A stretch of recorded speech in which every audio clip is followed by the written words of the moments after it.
Look at your savings account. If your money is just sitting there in cash, it is quietly disappearing.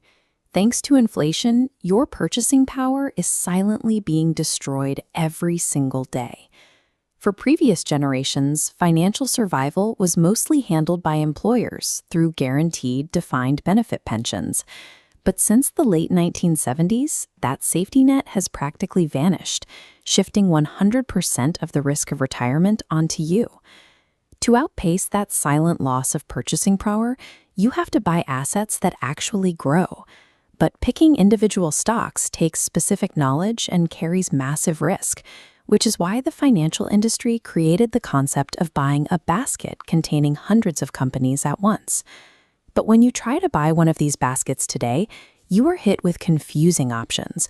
There are mutual funds, traditional index funds, the modern ETFs, and aggressive hedge funds. Figuring out which of these to use is not about discovering a magic formula to get rich quick.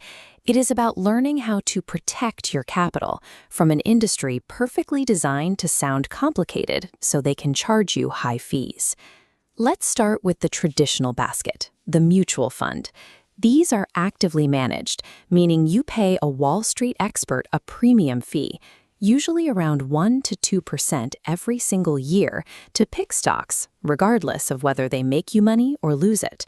This chart shows the mathematical reality of that structure. Over a standard 30-year timeline, paying a seemingly tiny 1.5% management fee will eat up nearly 30% of your total potential wealth through the drag on compound interest. But here is the worst part. You pay that massive premium to an expert, yet 85% of actively managed mutual funds underperform the general market over a 10-year period. That failure rate exists because active trading is highly emotional. Managers are constantly guessing, reacting to daily news, and trying to outsmart an incredibly complex global system. This track record leads to a completely different approach. What if you stopped trying to guess the winners and just automated the entire process? When you strip away the prestige of the suit and the corner office, expensive expert management fees function as a heavy tax on your capital rather than any guarantee of growth. To cut through the marketing noise, let's look at an objective comparison matrix tracking management style, fees, liquidity, and tax efficiency. As we just saw, mutual funds are active, with high fees and low efficiency. Then you have the extreme, highly exclusive version of this active strategy, the hedge fund. These are private investment partnerships restricted almost entirely to wealthy, accredited investors, who usually need a net worth over $1 million just to get in the door. They rely heavily on extreme leverage and borrowed money to chase massive returns, and they charge a brutal 2 and 20 fee structure, taking 2% of your total assets plus 20% of any profits. Taking extreme risks with borrowed money usually leads to ruin. In 1998, a fund called Long-Term Capital Management, run by literal Nobel Prize-winning economists, imploded because they over-leveraged their bets, losing billions and nearly dragging down the global financial system. Seeing the mathematical flaws and immense risks in active management, a man named John Vogel realized the entire approach was broken, so he created the index fund. Instead of paying a professional to hunt for the right stocks, an index fund is completely passive. It simply buys all the companies in a specific list, like the S&P 500, meaning you own a tiny slice of the entire market. Let's map that back to our matrix. Because you remove the highly paid human manager making daily decisions, the fee drops to practically zero, creating a highly tax-efficient, passive vehicle. True, long-term financial security does not come from paying massive premiums to search for rare anomalies. It comes from owning the entire market ecosystem at the lowest possible cost. If index funds are the foundation, the ETF, or exchange-traded fund, is its younger, highly optimized cousin.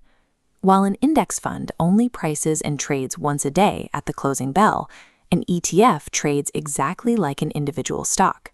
You can buy and sell it by the second, right from your phone, giving you high intraday liquidity. Because of how they are structured on the back end, ETFs also trigger far fewer surprise tax bills at the end of the year if you hold them in a standard brokerage account. Looking at the final column of our matrix, the ETF clearly stands out as a highly optimized ultra-low-fee passive vehicle with ultimate flexibility. But that flexibility introduces a major psychological risk. Having an app in your pocket that lets you trade your entire retirement savings by the second easily tempts long-term investors into impulsive day trading. The traditional index fund forces you to wait until the end of the day to finalize a trade. That slight delay acts as a natural barrier, protecting you from panic selling the exact moment the market drops. Technological convenience is a powerful tool, but it only maximizes your wealth if you possess the behavioral discipline not to abuse it. Knowing the math behind a passive strategy is really only 10% of the battle. The other 90% is figuring out how to survive the market. Over a 30-year investing lifetime, it is a mathematical certainty that you will watch your portfolio drop by 30 or even 40%. You have to build a strategy capable of enduring those massive storms. When you see your hard-earned money evaporating on a screen, your brain will scream at you to sell. To survive, you must stop viewing market volatility as a fine and start viewing it as a fee. A fine is a punishment because you did something wrong, like getting a parking ticket, but a fee is an admission price. Market crashes are simply the mandatory emotional fee you have to pay to get 8 to 10% historical average returns over the course of your life. Warren Buffett made over $81 billion of his net worth after his 65th birthday. His true advantage was time, survival, and extreme patience. Enduring market pain without reacting is the absolute non-negotiable prerequisite for unlocking compound wealth. So, which vehicle should you actually use? We can break this down by matching your personality to the correct passive tool. On one side, we have the time-poor beginner, and on the other, the active optimizer. If you want to automate your finances and not check your portfolio every day, the traditional index fund is for you. The lack of intraday trading actively protects you from your own anxiety. If you are focused on tax efficiency and have the iron discipline to ignore the daily fluctuations on your phone app, the ETF is your ideal vehicle. Notice what is missing. For the standard investor, actively managed mutual funds should be avoided entirely due to the mathematical drag of their high fees. Ultimately, we are building this portfolio because being wealthy is very different from being rich. Rich is flashy clothes and a massive mortgage. True wealth is hidden. It is the unspent capital compounding quietly in the background. The highest dividend your money can possibly pay is not status or luxury. It is the power to wake up, completely control your own time, and buy back your freedom.